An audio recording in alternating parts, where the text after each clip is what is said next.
Abramos então a palavra de Deus no livro de Gênesis, capítulo de número 1.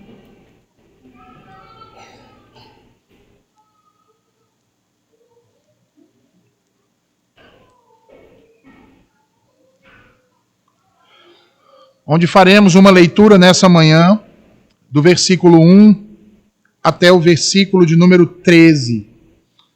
No último domingo, nós fizemos a exposição dos 2 primeiros versículos e hoje daremos continuidade fazendo a exposição dos demais versículos até o versículo de número 13. Assim diz o Senhor. No princípio criou Deus os céus e a terra. A terra, porém, estava sem forma e vazia. Havia trevas sobre a face do abismo e o Espírito de Deus pairava por sobre as águas. Disse Deus: haja luz, e houve luz. E viu Deus que a luz era boa, e fez separação entre a luz e as trevas. Chamou Deus a luz dia e as trevas noite. Houve tarde e manhã, o primeiro dia. E disse Deus: haja firmamento no meio das águas e separação entre águas e águas. Fez, pois, Deus o firmamento e separação entre as águas debaixo do firmamento e as águas sobre o firmamento. E assim se fez. E chamou Deus ao firmamento os céus. Houve tarde e manhã, o segundo dia. Disse também Deus: ajuntem-se as águas debaixo dos céus num só lugar, e apareça a porção seca. E assim se fez. A porção seca chamou Deus terra, e ao ajuntamento das águas, mares. E viu Deus que isso era bom. E disse: produza a terra relva, ervas que deem semente, e árvores frutíferas que deem fruto segundo a sua espécie, cuja semente esteja nele sobre a terra. E assim se fez. A terra, pois, produziu relva, ervas que davam semente, segundo a sua espécie, e árvores que davam fruto, cuja semente estava nele, conforme a sua espécie. E viu Deus que isso era bom. Houve tarde e manhã, o terceiro dia. Amém. Vamos orar.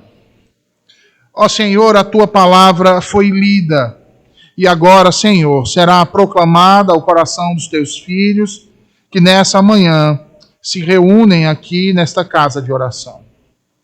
Que a tua graça e as tuas misericórdias nos alcancem mais uma vez, e que o teu Santo Espírito, Senhor, nos abra a mente, nos ilumine e nos dê o entendimento de toda a tua verdade, que será exposta agora, Senhor, aos nossos corações.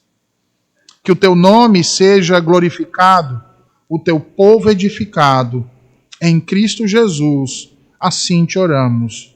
Amém e amém.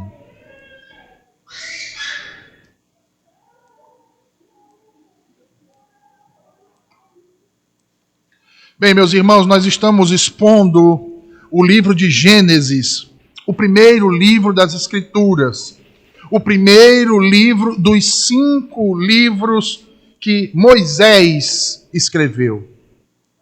E como vimos no domingo passado, ele o escreve baseado tanto naquilo que o próprio Deus lhe revelou diretamente, uma vez que a própria Escritura testemunha que Deus falava com Moisés face a face, como também através de outras fontes, como a tradição oral e até mesmo escritos como o livro dos justos, que é citado em Josué e é citado também em 2 Samuel.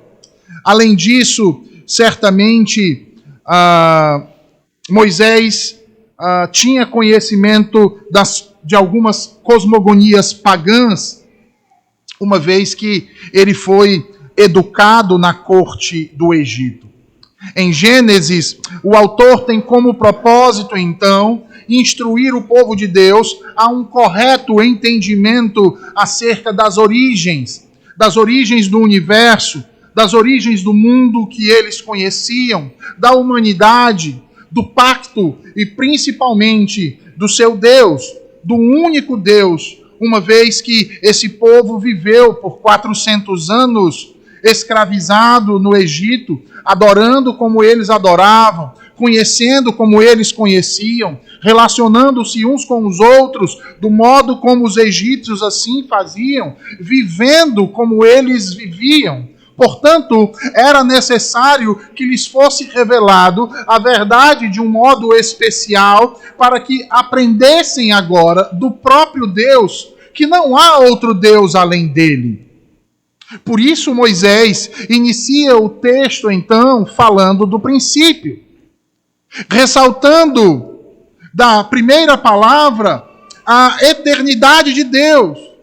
Antes que houvesse mundo, diz Moisés, ele era, porque ele é e sempre será o único Deus vivo e verdadeiro, o Deus glorioso, todo-poderoso Elohim, revestido de majestade e glória.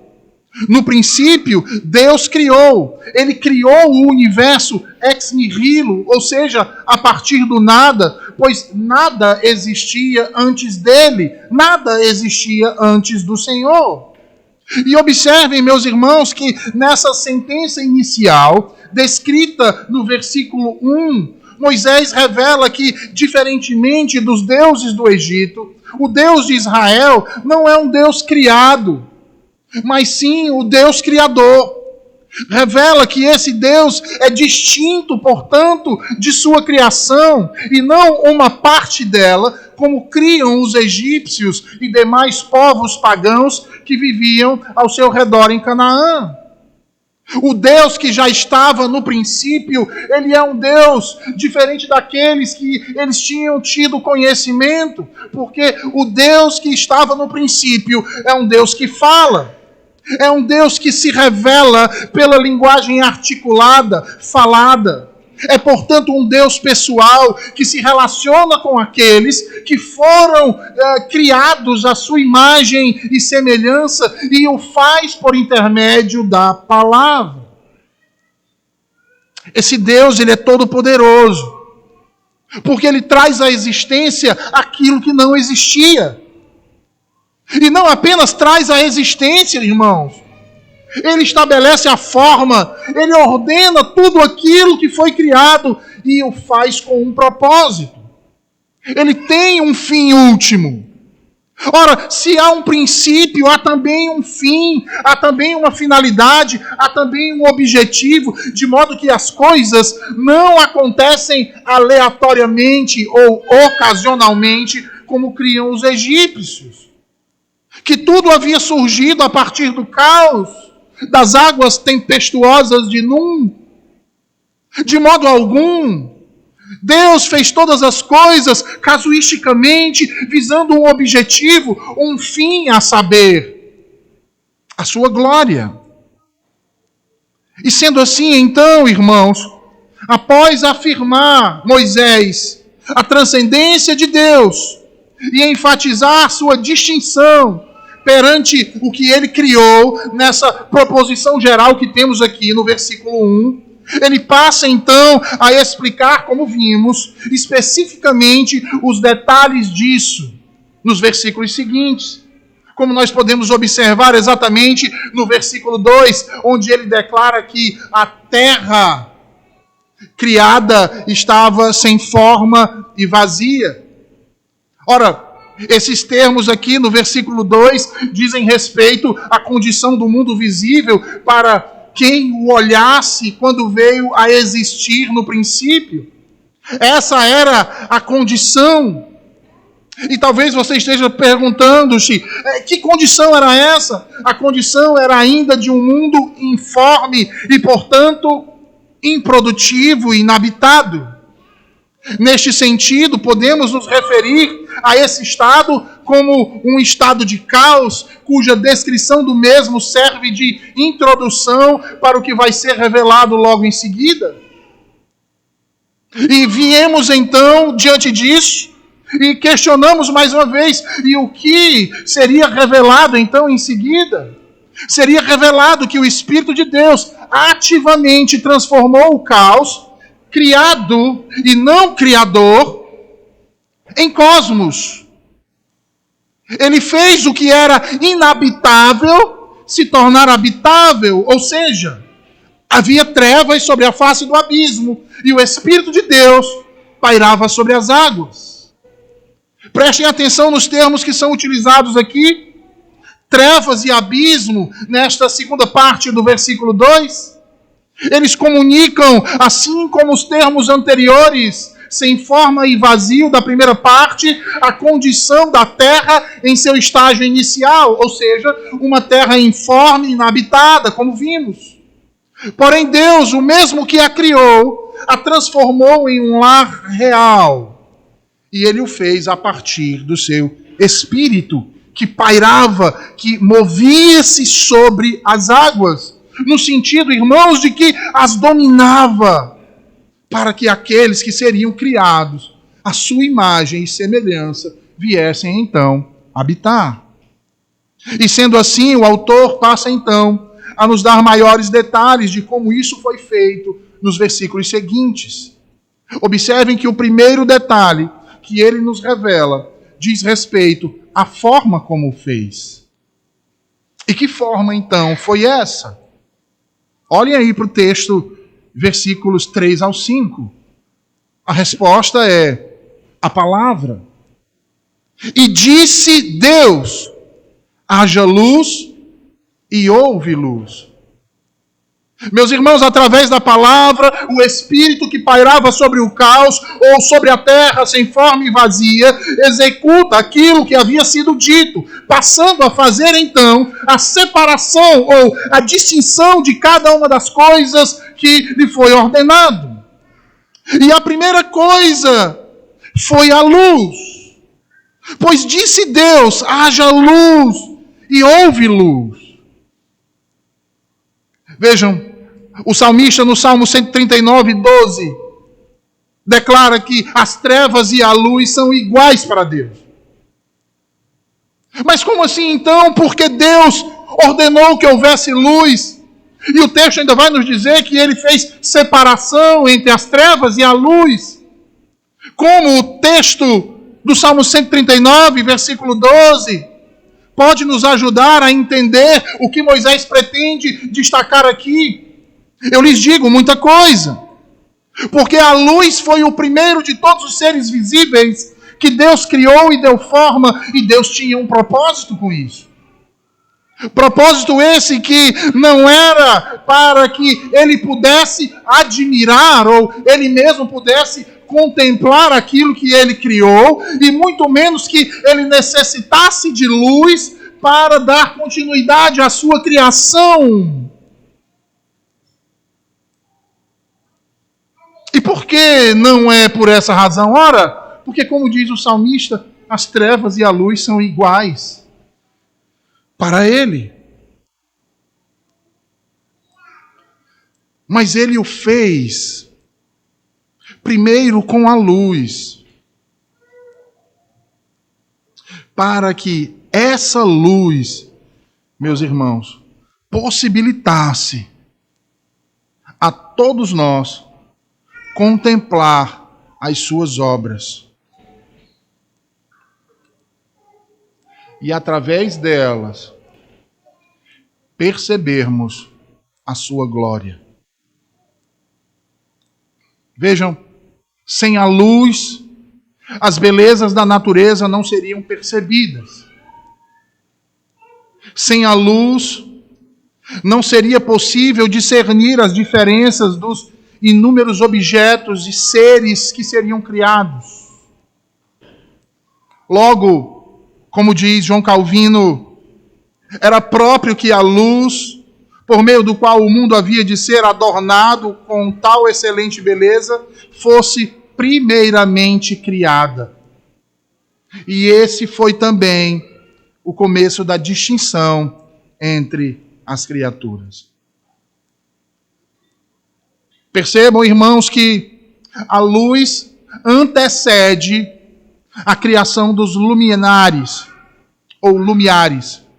O sol, a lua, as estrelas no firmamento. Sabe o que isso quer dizer? Isso quer dizer que é o Senhor a fonte última de luz. É o Senhor que tem a capacidade de comunicar luz, ainda que não existam o sol e a lua. E essa realidade, mais uma vez, deflagra o engano das religiões pagãs, que deificavam exatamente esses seres celestes. O sol, a lua, como era o caso dos sumérios, que chamavam o sol de Shamash. Shamash, o deus do sol. Ou Inanna dos babilônios. Ou caldeus, a deusa da lua. Sendo assim, a luz é a grande bênção que o Senhor Deus concede à sua criação. Por isso, então, Moisés reitera e diz: e viu Deus que a luz era boa. Vejam, irmãos, a luz era boa, disse o Senhor. E então ele a chamou dia, e as trevas chamou Deus de noite. Houve tarde e manhã o primeiro dia. Notem que nessa ação, ou nesse ato de distinguir as coisas criadas, a sabedoria de Deus começa a ser manifestada em palavra. E quão interessante isso é, meus irmãos. Enxergarmos a sabedoria e a palavra sendo manifestadas aqui no início de todas as coisas. No primeiro livro, nos primeiros versículos. Sabedoria e palavra, dois termos que carregam em si o eterno. Dois termos que nos revelam a segunda pessoa da Trindade e uma realidade oculta por séculos, até que esta realidade se manifestasse em carne. Jesus Cristo, o Senhor. Ora, não declarou o sábio acerca da sabedoria em Provérbios capítulo 8, versículos 23 ao 30? Abra sua Bíblia, Provérbios 8, 23 ao 30.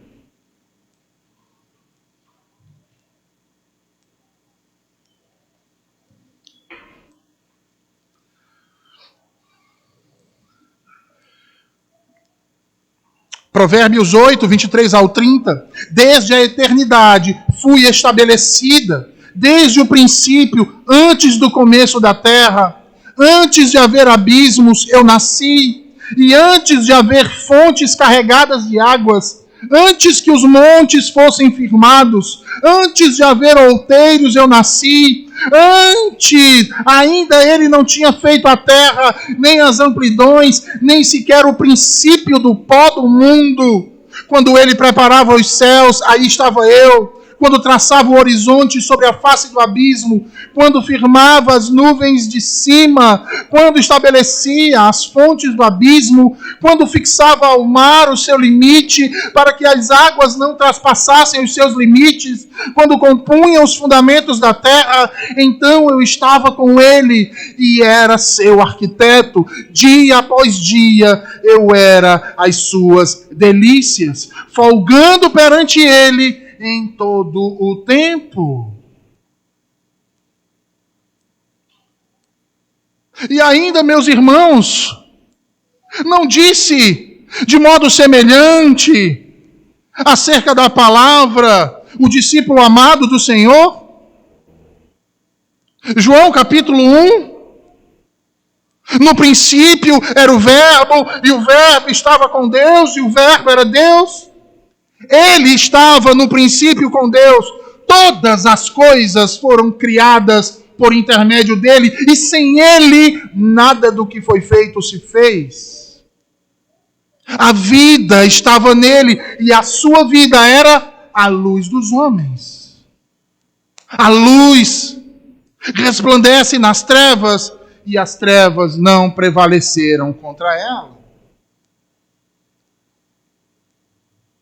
Ah, meus irmãos, O Senhor nos lembra por sua palavra nessa manhã essas realidades maravilhosas. Mas ao nos revelar o seu Filho, nos faz lembrar também que a sua luz veio ao mundo, mas os homens amaram mais as trevas do que a própria luz. E fizeram isso porque as suas obras eram más. Você já parou para pensar nisso, irmãos? Na realidade das trevas e na realidade da luz? Vocês já perceberam que é nas trevas que o mal geralmente se manifesta? É no oculto, é no escondido, é no apagar das luzes. É na escuridão que os atos mais libidinosos e promíscuos acontecem. É nas trevas que acontecem os adultérios, os assassinatos, as difamações, a inveja, a cobiça. Todas essas coisas acontecem ao apagar das luzes, no oculto, nas trevas. Acaso não são essas as obras de Satanás e de seus servos?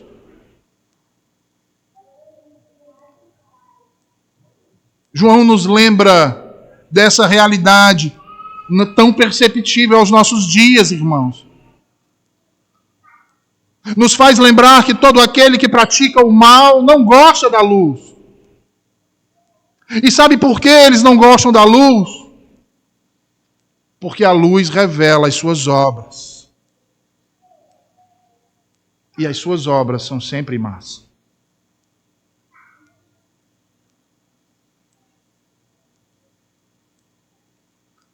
É por isso, irmãos, que tem pessoas que, quando confrontadas com a verdade, com a luz da palavra de Deus, fogem, se iram, se apartam. Exatamente porque não pertencem à luz. Porque se pertencessem à luz, ao serem irradiados pela verdade, pela luz que o Espírito lança sobre nós, através da palavra, as trevas do coração seriam dissipadas. Mas ao contrário disso, não é isso que em seu coração eles pensam. Porque o seu coração está tomado pelas trevas. Quem pratica a verdade, irmãos, diz o Senhor, aproxima-se da luz, a fim de que suas obras sejam manifestas. E sabe por que eles fazem isso? Porque o bem que fazem, a verdade que dizem, as obras que praticam, manifestam o poder daquele que é maior do que eles. Manifestam a verdade daquele que está acima deles. Manifestam a luz daquele que ilumina todas as coisas. Mas quem encobre o erro, o pecado e o engano, foge da luz, foge da verdade, para que suas obras não sejam manifestas, expostas. E meus irmãos, assim como na criação, onde Deus separou e distinguiu o que era luz e o que era trevas, Jesus Cristo, ao inaugurar a nova criação, também nos separou e nos distinguiu. Abram suas Bíblias em 1 Pedro, capítulo 2, por favor.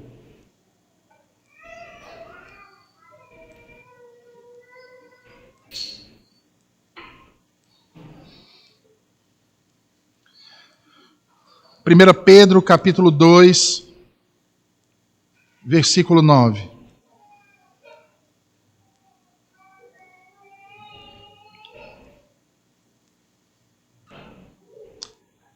Diz assim: vós, porém, sois raça eleita, sacerdócio real, nação santa, povo de propriedade exclusiva de Deus, a fim de proclamardes as virtudes daquele que vos chamou das trevas para a sua maravilhosa luz.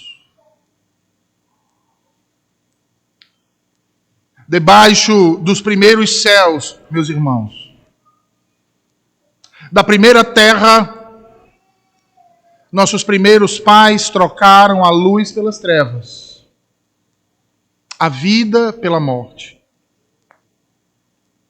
Entretanto, ao ressurgir dos mortos, Jesus Cristo nos chamou das trevas para a luz, da morte para a vida, e isso sob novos céus e sob uma nova terra. E eu pergunto a vocês nessa manhã, o que vocês têm feito com essa realidade? Onde temos permanecido e o que tem dominado o nosso coração? As trevas ou a luz?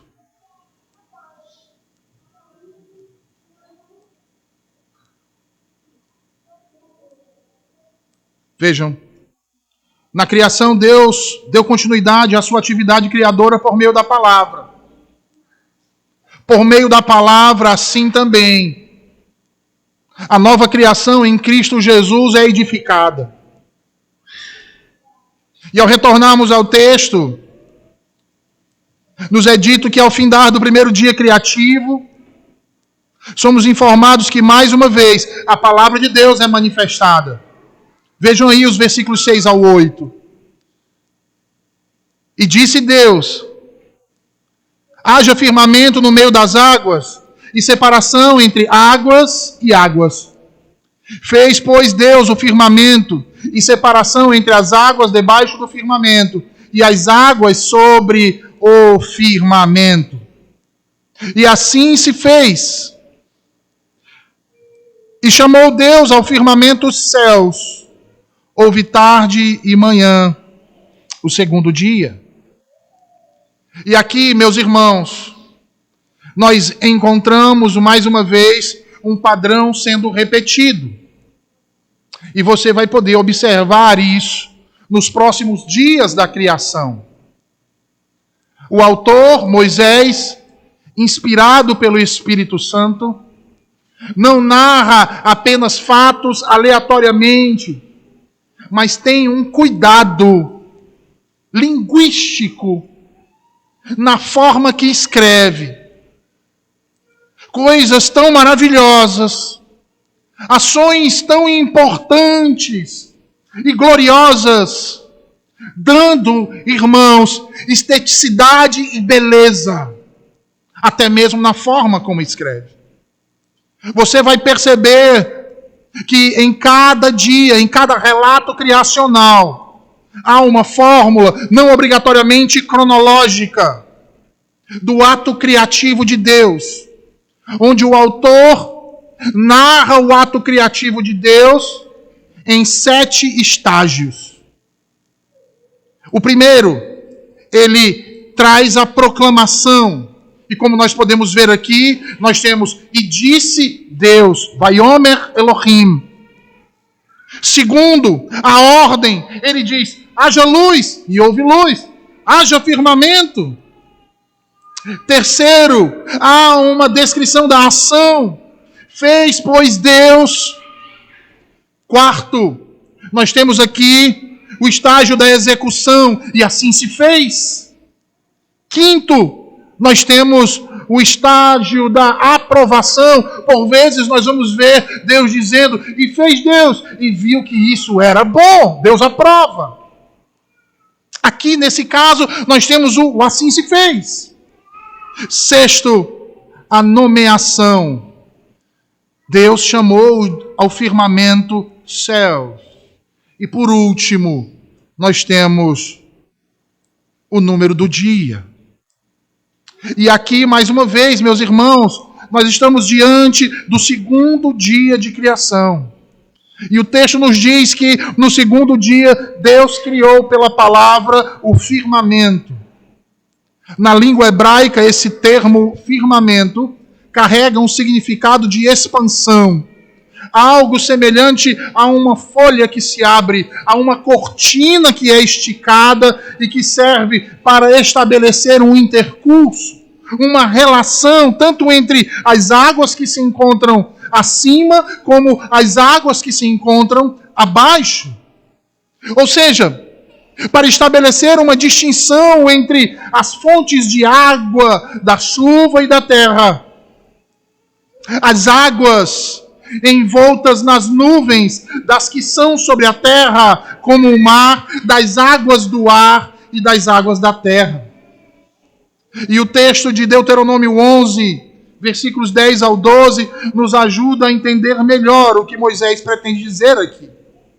Abram aí as suas Bíblias, por favor, nesse texto, Deuteronômio 11, versículos 10 ao 12.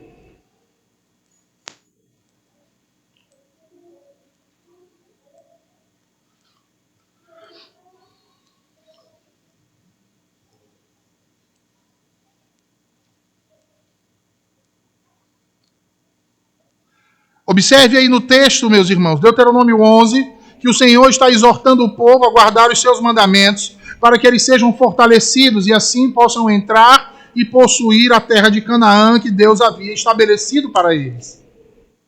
E aí Deus diz, versículo 10, porque a terra que passais a possuir não é como a terra do Egito, de onde saístes, em que semeáveis a vossa semente, e com o pé arregáveis como a uma horta. Mas a terra que passais a possuir é terra de montes e de vales. Da chuva dos céus beberá as águas. Terra de que cuida o Senhor vosso Deus. Os olhos do Senhor vosso Deus estão sobre ela continuamente, desde o princípio até ao fim do ano.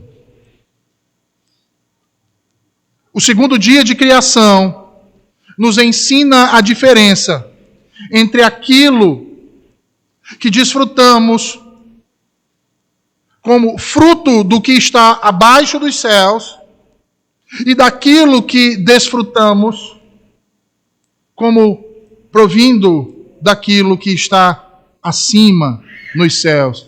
E nesse caso, quem se encontra acima dos céus, senão o Senhor?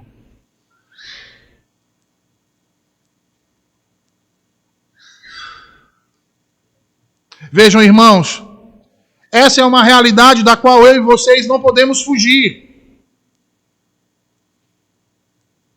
Da realidade da superioridade, das dádivas que o Senhor nos concede dos mais altos céus. Da excelência e da glória daquele que está muito acima de nós. Todas estas coisas criadas são estabelecidas e ordenadas, ao passo que o salmista, então, louva a Deus. Exatamente por essa realidade tão maravilhosa, tão esplendorosa e de tão grande gozo. Mas o que então ele viu, o que ele conseguiu contemplar nestas coisas? Ora, ele viu e enxergou e percebeu o quão maravilhosamente Deus havia criado, separado e formado todo o universo. E quando o salmista escreve o Salmo 8, irmãos, ou o Salmo 19, veja, ele não olha apenas para a beleza estética das coisas, como a luz, como os céus, como o firmamento e as águas, mas principalmente a ordem perfeita com que cada uma dessas coisas foi organizada de modo a nos favorecer. Porque funcionam de um modo tão extraordinário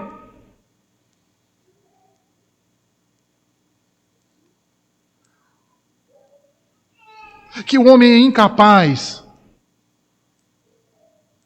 de não enxergar a glória daquele que as criou.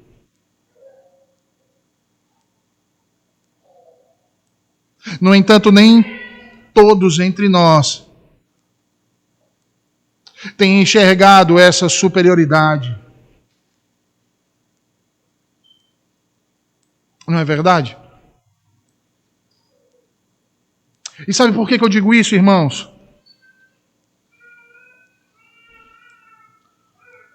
Porque os salmistas olham para essas coisas e olham para si mesmos e chegam exatamente ao ponto que eu quero tratar com essa questão aqui do segundo dia da criação.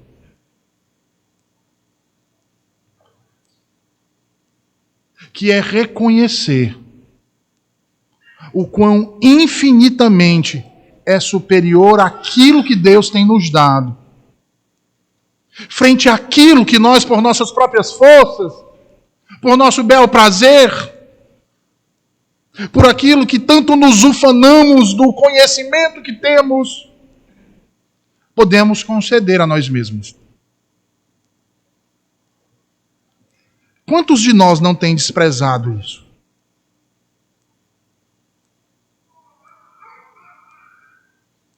Quantos de nós não têm achado maior beleza e melhor desfrute naquilo que foi desenvolvido pelo homem?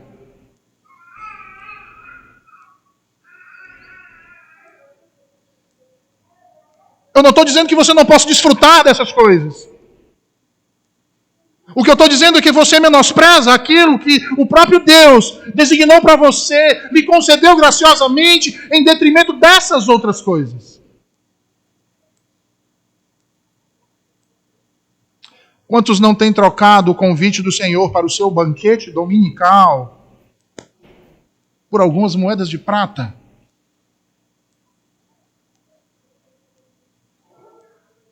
Quantos não têm desprezado o deleite da presença de Deus pelos prazeres deste mundo fugaz?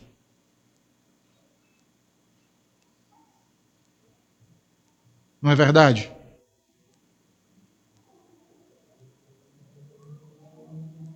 Você quer ver uma realidade? Nós estamos ocupados demais para nos reunir numa reunião de oração. Mas não estamos ocupados demais para ir para um churrasco no meio da semana. Não é verdade? Nós estamos ocupados demais para fazer o culto doméstico nos nossos lares. Ler a palavra de Deus com os nossos filhos. Mas no que estamos ocupados demais para assistir o jogo do nosso time do coração.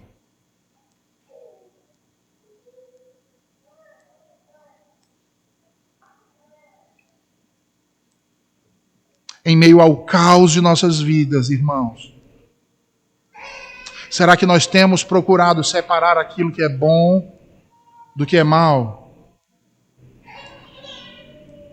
Valorizar aquilo que vem dos céus, daquilo que nos é dado pela terra? Será que temos procurado nos aproximar da luz ou das trevas? Será que nós temos distinguido bem em nossas mentes aquilo que provém de Deus, dos céus, daquilo que provém apenas dos homens e deste mundo? E aqui eu volto a tocar nesse ponto, irmãos. Porque nós estamos falando da criação. Mas não podemos nós, que tivemos o privilégio de termos a revelação do Filho, não podemos olhar para a criação sem enxergar a realidade da nova criação na pessoa de Jesus Cristo. E como novas criaturas de uma nova criação, de que forma temos contribuído com a obra que Cristo iniciou em nós?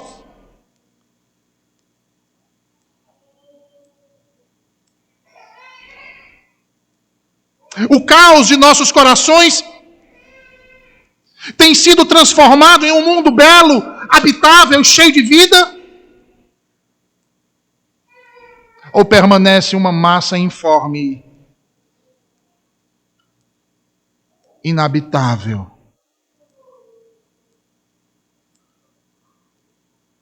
Vejam, Deus fez de uma terra informe, inabitada, um lar real através do seu Espírito. Primeiro ele trouxe luz onde havia apenas trevas.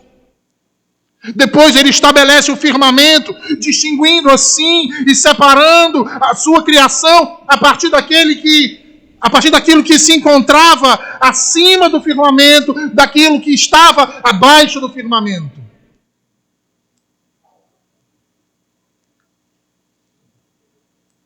E sendo assim, então, no terceiro dia, ele estabeleceu que as águas abaixo do firmamento, ou seja, dos céus, fossem reunidas, de modo que a porção seca viesse a se mostrar. E percebam que a forma como o acúmulo das águas terrenas no mar e o aparecimento da terra seca se deram, não nos é informado.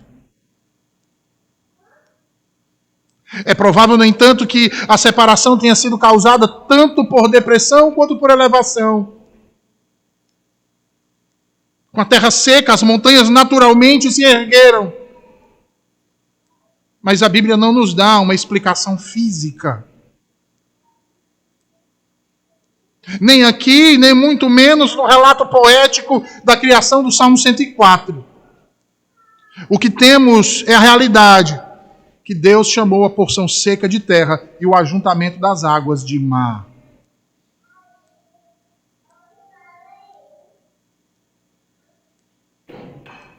Tanto um como o outro, constituintes do globo, por cuja separação sua formação foi completada. Os mares aqui incluem os rios que correm para o oceano e os lagos que são como se fossem parte desses oceanos, embora não sejam mencionados aqui. E tudo isso pelo ato divino de nomear dois constituintes. E a aprovação divina que segue, marcando-os com a sua permanência. E aí nós temos a descrição do segundo ato do terceiro dia, o revestimento da terra com vegetação, se conectando imediatamente a ele.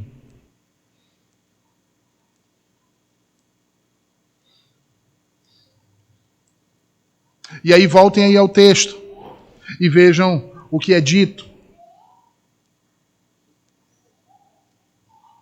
Disse também Deus: ajuntem-se as águas debaixo dos céus num só lugar, e apareça a porção seca. E assim se fez. A porção seca chamou Deus terra, e ao ajuntamento das águas mares. E viu Deus que isso era bom. E disse: produza a terra relva, ervas que deem semente, e árvores frutíferas que deem fruto segundo a sua espécie, cuja semente esteja nele sobre a terra. E assim se fez.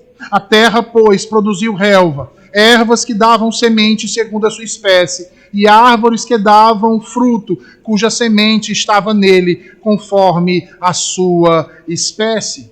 E viu Deus que isso era bom. Houve tarde e manhã o terceiro dia.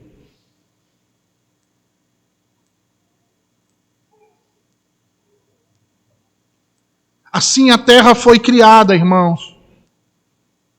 E agora foi concedida ao homem para o seu sustento e a sua manutenção.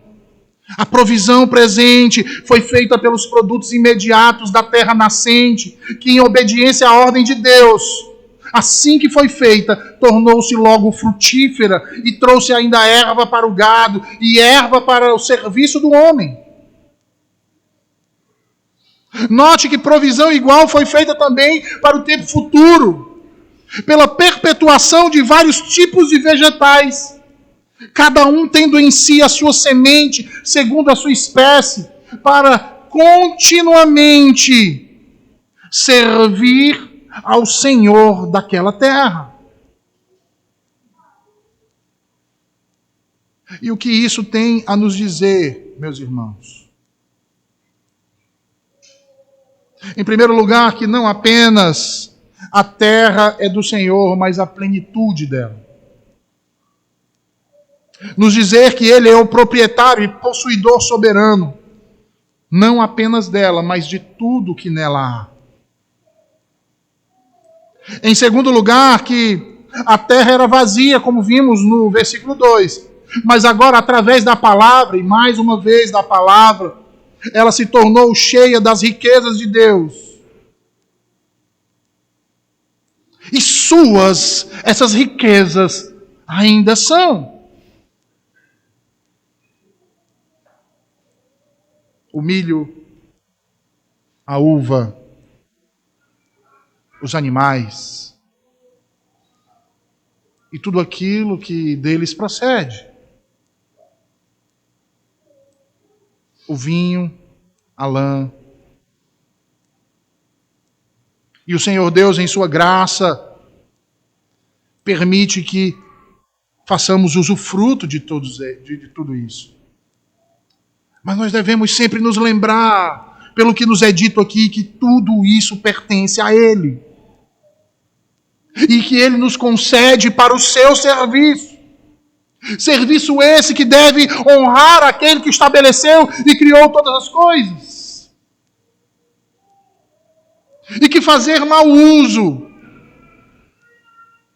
é contrariar a sua ordem, é pecar contra esse Deus.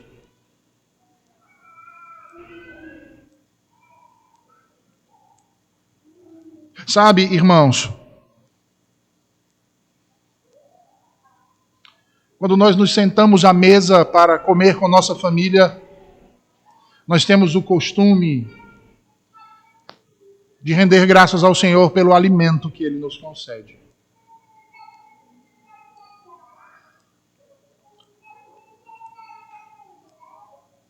E ali então nós sentamos, partilhamos do alimento com a nossa família, mas por muitas vezes não paramos para meditar a manifestação da graça que criou todas as coisas, sendo usufruídos por nós numa simples refeição.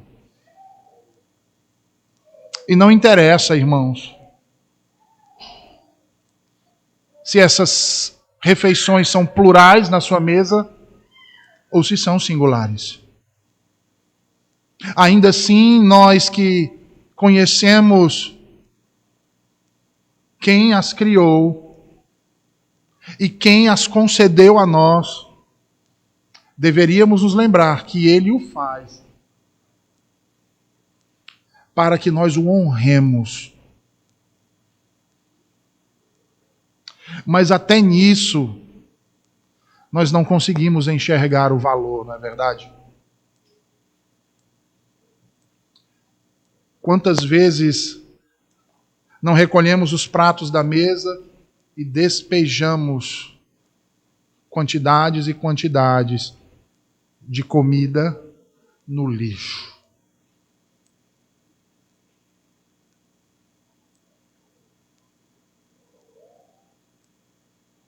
São pequenas coisas, não é verdade? Que passam batidas no nosso dia a dia, que não valorizamos como deveríamos valorizar. Sabe quem vai valorizar?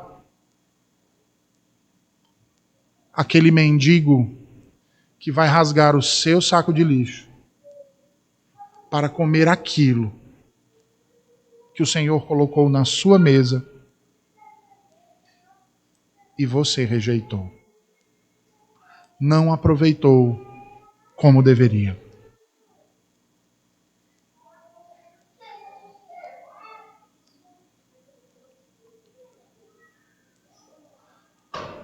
Voltando à nova criação,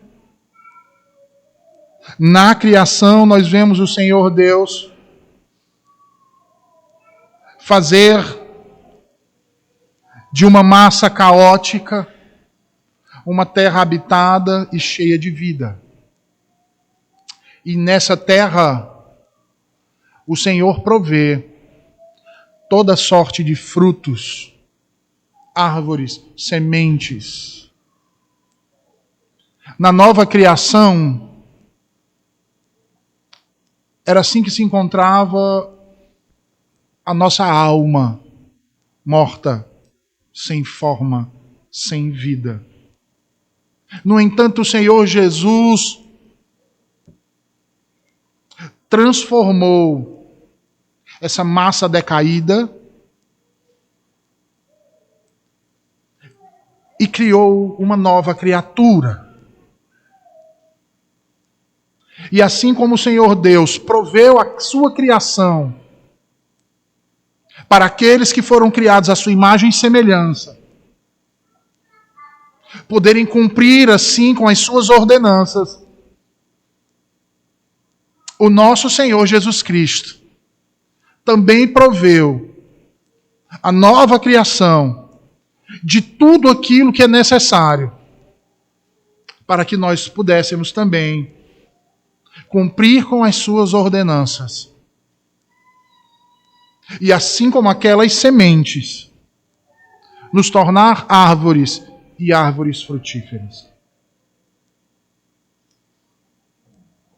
E será que é assim que temos feito? Será que é assim que temos agido? Como novas criaturas, como nova criação? Temos dado a glória que lhe é devida? E temos aproveitado de todos os benefícios que recebemos do nosso Criador e sustentador e Senhor Jesus Cristo? Porque se o Criador ouve os céus e ouve a terra, não ouviria nosso Salvador a nós? E o que temos feito, irmãos? Como a criação nos ensina.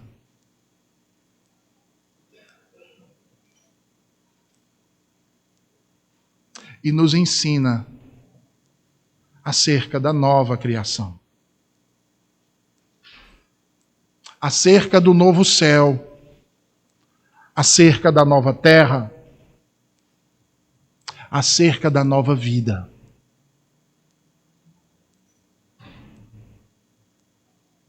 Será que temos avançado ou permanecemos no primeiro dia? Será que já temos separado em nossos corações e discernido aquilo que vem de Deus daquilo que vem dos homens ou da terra? Será que temos dado maior importância às dádivas do Criador do que às dádivas das criaturas? Que o Senhor nos abençoe, nos guarde. Vamos orar?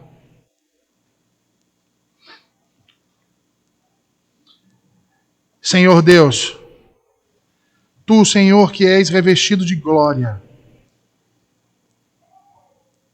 mas que, no entanto, apieda-te de pecadores como nós. Nos concede tantos benefícios, Senhor. Tantas coisas, simples e complexas. Por Tua graça, Senhor. E tão somente por Tua graça. Nós reconhecemos que Tu nos concede. Mas faz de nós, Senhor, fontes transbordantes da Tua justiça, montes inabaláveis que transmitam a tua paz,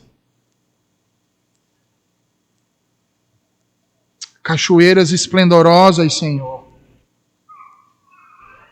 que manifestem a tua graça, jorrada através de nós, todos os dias de nossa existência. Que como árvores frutíferas, possamos encher a tua terra, Senhor, o teu reino, a tua nova terra, e que o teu nome seja exaltado. Ajuda-nos, Senhor, pois não somos capazes. Necessitamos de ti, porque és tu a nossa força, a nossa vida e o nosso alento. Em Cristo Jesus te oramos. Amém.